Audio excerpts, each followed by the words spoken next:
السلام علیکم ناظرین، اس ایپیسوڈ کے آغاز میں ہم دیکھتے ہیں عدالت میں مقدمہ چلایا جا رہا تھا۔ جج کہہ رہا تھا، لارڈ گیوم، آپ پر لگائے گئے الزامات پیش کیے جا چکے ہیں، آپ نے بھی ان الزامات کی تصدیق کی ہے۔ فیصلے سے پہلے کیا آپ اپنی صفائی میں کچھ کہنا چاہیں گے؟ لارڈ گیوم کہتا ہے، میرے عمل کی وجہ سے ریاست کو جو نقصان ہوا ہے میں اس کی ذمہ داری قبول کرتا ہوں۔ جس کے بعد وہ اپنی بیوی کی جانب دیکھ کر کہتا ہے، میں لارڈ گیوم ہوں، مجھے عدالت عالیہ کا ہر فیصلہ قبول ہے۔ جس کے بعد جج دونوں آدمیوں کی جانب اشارہ کرتا ہے۔ ایک آدمی کھڑا ہو کر کوئی خط نما چیز جج کے حوالے کرتا ہے، جس کے بعد وہ وہاں پر اپنا حکم سنانے کے لیے تیار ہو جاتا ہے۔ سب لوگ وہاں پر کھڑے ہو جاتے ہیں۔ آدمی اپنا حکم سناتا ہے، قدس کی عدالت عالیہ چوری شدہ کے برابر رقم لارڈ گیوم کے ذاتی مال سے وصول کر کے باکراس قلعے کی تجوری بھی بھیجنے اور مالیاتی نظام کو آشکار کی حفاظتی نظام کو خطرے میں ڈالنے کی سزا بھی لارڈ گیوم کو 5 سال قید کا فیصلہ سناتی ہے۔ یہ سن کر سابیلا کافی زیادہ پریشان ہو جاتی ہے، جس کے بعد عدالت ختم کر دی جاتی ہے۔ سابیلا کہتی ہے، لارڈ گیوم کہتے ہیں، اپنے آنسو صاف کر لو سابیلا، تمہیں اپنے اور میرے لیے مضبوط بننا ہوگا۔ جس کے بعد گیوم کو سپاہی پکڑ کر لے کے جانے لگتے ہیں۔ لارڈ گائی کہتا ہے، انصاف بعض اوقات بہت دردناک ہوتا ہے نا ولیم کہتا ہے، اسی لیے ہمیں خداوند سے انصاف نہیں بلکہ رحم طلب کرنا چاہیے لارڈ گائے۔ جس کے بعد سابیلا بھی وہاں سے چلی جاتی ہے۔ ادھر کمانڈر شہوار کمرے میں داخل ہوتا ہے اور کہتا ہے، قاضی فاضل اپنی بات کا پکا نکلا، ریاست کے وزیر کو بچانے کی خاطر اپنی جان خطرے میں ڈال دی، اور جوہر تم ایسا کیوں نہیں کر پائے؟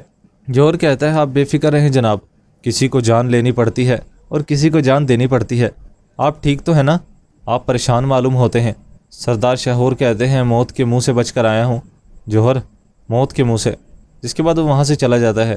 جوہر کہتا ہے، اللہ آپ کا سایہ ہمارے سر پر سلامت رکھے وزیر حضرت۔ ادھر دوسری جانب ہم دیکھتے ہیں لطیف قاضی فاضل کے کندھے پہ لگا ہوا تیر نکال رہا تھا۔ لطیف کہتا ہے، میں کوشش کروں گا کہ تکلیف کم ہو، مگر پھر بھی تھوڑا برداشت تو کرنا پڑے گا۔ قاضی فاضل کہتا ہے، کوئی مسئلہ نہیں ہے۔ جس کے بعد لطیف وہاں پر تیر نکالتا ہے۔ اتنے میں وہاں پر صلاح الدین پہنچتا ہے اور کہتا ہے، کیا صورتحال ہے؟ لطیف کہتا ہے، اللہ کا شکر ہے کہ زندگی بخش دی ہے، اگر تیر زیادہ گہرا ہوتا تو خون روکنا مشکل ہو جاتا۔ صلاح الدین کہتا ہے، تھوڑا اور صبر کریں، آپ ٹھیک ہو جائیں گے انشاءاللہ۔ ادھر دوسری جانب سردار شاہور بیٹھے تھے۔ اتنے میں ہی امیر شیرکو آ کر کہتا ہے، ہم چاہتے تھے کہ کسی کو بھی نقصان نہ پہنچے، مگر یہ لوگ اپنی حد سے آگے بڑھتے جا رہے ہیں۔ یاروکی کہتا ہے، اچھا نہیں ہوا وزیر شاہور؟ شاہور کہتا ہے، کوئی جانی نقصان نہیں ہوا ہے، مگر حال دیکھیں ہمارا، یہ تو کھلی بغاوت ہے۔ شیرکو کہتا ہے، میرے ہوتے ہوئے کوئی بھی نظام و نصراف خراب نہیں کر سکتا ہے، میں خراب نہیں ہونے دوں گا۔ جوہر کہتا ہے، مگر خراب ہو رہا ہے، آپ کے اختیارات بھی حدود میں ہیں امیر شیرکو۔ یاروکی کہتا ہے، اس کمانڈر کو سزائے موت دے دیں تاکہ یہ تماشا ختم ہو۔ کالا تگن کہتا ہے، پھانسی کا پھندا دیکھیں گے تو سب بھیڑ بکریاں کی طرح بکھر جائیں گے۔ شاہور کہتا ہے، انہوں نے ہمارے پاس کوئی اور راستہ نہیں چھوڑا ہے۔ ادھر دوسری جانب صلاح الدین آگے بڑھ رہے تھے۔ صلاح الدین کہتے ہیں، تیر یہاں سے آیا تھا مگر اس کا کوئی سراغ نہیں ہے۔ سپاہی بھی وہاں پر تلاشی لے رہے تھے۔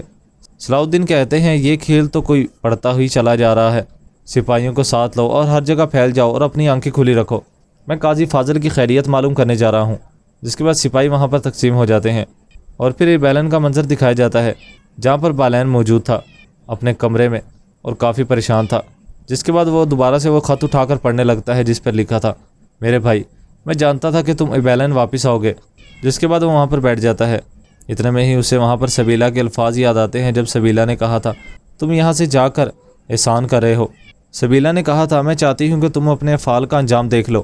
بالین نے کہا تھا، سبیلا بات سنو۔ سبیلا کہتی ہے، پہلے بھی تم نے ایسا ہی کیا تھا، اب جاؤ یہاں سے، مگر یقین کرو کہ میں اپنے پیاروں کا خیال رکھوں گی۔ ادھر دوسری جانب صلاح الدین قاضی فاضل کے پاس بیٹھے کہہ رہے تھے، کیسے ہیں آپ، ٹھیک ہے؟ آپ نے شاہور کی خاطر اپنی جان خطرے میں ڈال دی۔ قاضی فاضل کہتے ہیں، شاہور کی خاطر؟ سب کو ایسا ہی لگ رہا ہے، اگر اسے کچھ ہو جاتا تو اس کا نتیجہ کیا نکلتا یہ بھی سوچنا بھی نہیں چاہتا ہوں۔ صلاح الدین کہتا ہے، اگر وہ لوگ زنگیوں کے خلاف تھے تو ہدف پر ہم میں سے کوئی بھی کیوں تھا؟ قاضی فاضل کہتا ہے، یہ سب کچھ محض دکھاوا تھا، یا وہ لوگوں کو میدان میں بلانے کی کوشش کر رہے ہیں، کافی پیچیدہ حالات ہیں۔ صلاح الدین کہتا ہے، ہمیں ان کے جال میں پھنسے بغیر اس معاملے کو حل کرنا ہوگا۔ قاضی فاضل کہتا ہے، لیکن عوام کا صبر جواب دیتا جا رہا ہے، سب چاہتے ہیں کہ جلد از جلد بس کسی کو مجرم ٹھہرا دیں، اب سب کمانڈر محدود کو ہی قصوروار سمجھیں گے۔ صلاح الدین کہتا ہے، ہو سکتا ہے کہ سب کچھ اس کے الٹ ہو، شاید شاہور ڈر جائے، کیا معلوم عدالت انصاف کا فیصلہ کرے۔ قاضی فاضل کہتا ہے، عدالت نہیں بیٹھے گی۔ صلاح الدین، کمانڈر محدود کو پھانسی دے دیں گے۔ صلاح الدین کہتا ہے، وہ ایسا کچھ نہیں کریں گے۔ آپ ایسا کیوں کہہ رہے ہیں؟ قاضی فاضل کہتا ہے وزیر اپنے تخت کے علاوہ کسی چیز کی پرواہ نہیں کرے گا۔ حملہ آوروں نے جانتے پوچھتے بھی یہ قدم اٹھایا ہے تو اس کا مطلب ہے کہ ان کا مقصد محدود کو سزائے موت دلوانا تھا۔ اس ایپیسوڈ کا اختتام یہ پر ہو جاتا ہے۔ ایپیسوڈ پسند ہے تو ویڈیو کو لائک کر کے چینل کو سبسکرائب کر دیں۔ اب ملاقات ہوگی نیکسٹ ویڈیو میں، تب تک کے لیے اپنا خیال رکھیں، دعاؤں میں یاد رکھیں۔ اللہ حافظ۔